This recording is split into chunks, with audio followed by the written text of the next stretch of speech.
In the town of Elmwood, mornings were quiet, predictable. Parents poured coffee. Kids packed lunches.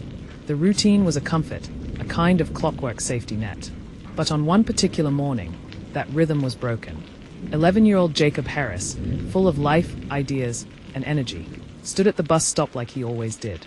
He was wearing his favorite red sneakers and holding a worn backpack his mother had stitched back together twice.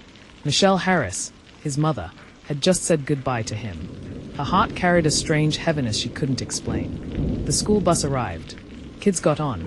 Jacob never did. That single absence would unravel a mystery that would stretch across decades, miles, and generations. His bones would not be found for over 20 years, in a forest far from home.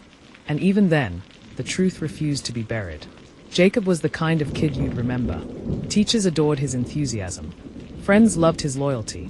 He was imaginative, always creating, building, asking questions.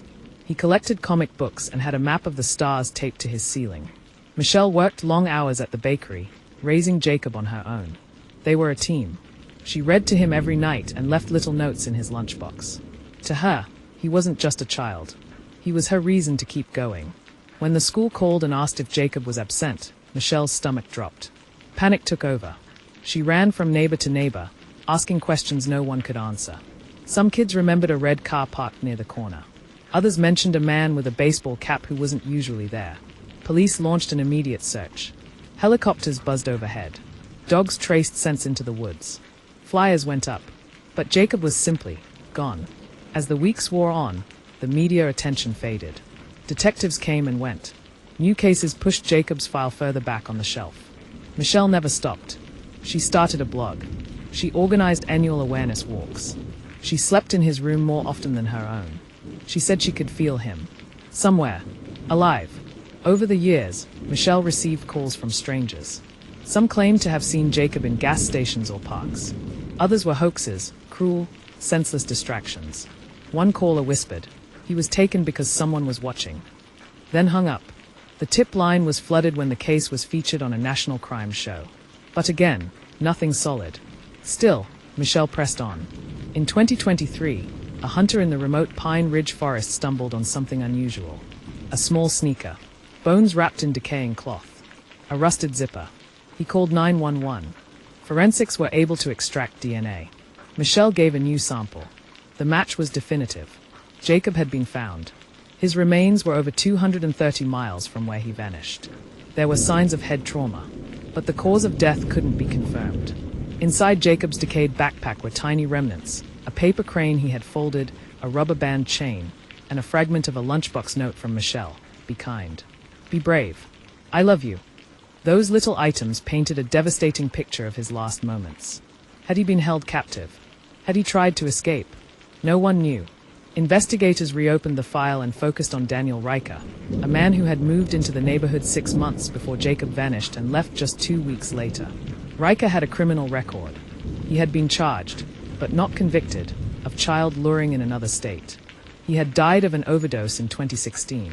Inside a box found in Riker's storage unit, newspaper clippings about Jacob, a Polaroid camera, and dozens of undeveloped film rolls, most too degraded to recover. No smoking gun. But the suspicion was overwhelming. An investigative journalist named Laura Kim began studying similar cases. Kids gone missing from bus stops. Found years later, if at all. She found 8 cases with frightening similarities. All within the same 300-mile radius. All unsolved. She published her findings in a viral article that reignited public interest. Was there a ring? A network? The FBI quietly launched an interstate review. Michelle turned her grief into action. She founded Jacob's Voice, an organization advocating for long-term missing cases. She speaks at conferences. She mentors families in pain. I couldn't save my son, she tells them. But maybe I can help save someone else's. The community transformed. Security at local schools was tightened. Laws were changed. The town erected a bench near the old bus stop, with Jacob's name engraved. Despite the findings, Jacob's killer has never been charged. No one has come forward. But somewhere, someone knows something. And Michelle believes it's just a matter of time. If you're out there, she once said during a press conference, know this, I'm not afraid of you. I will never stop.